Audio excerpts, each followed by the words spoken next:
ang application mo ay change classification. Magpo-professional ka na.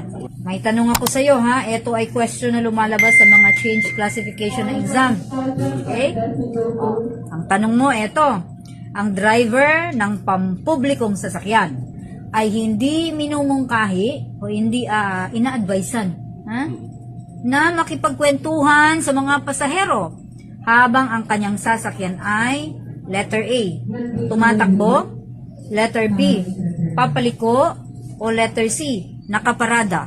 Bago sumagot, shoutout muna tayo kay Jerry A. Bayog Jr. ng San Antonio, Laguna at kay Soy De Manuel II at sa De Manuel family ng Bansalan, Davao del Sur.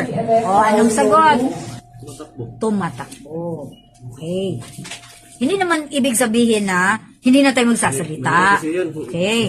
Pero kasi pag nagkukwentuhan kayo, tapos invested ka na dun sa kwentuhan mo, somehow, kahit na nakaharap ka sa kalsada, nakatingin ka sa kalsada, yung iyong reaction time, madidelay. So, nadidistract tayo. Tapos, kwentuhan kayo ng kwentuhan. Pag tingin mo, biglang tumawid si tatay.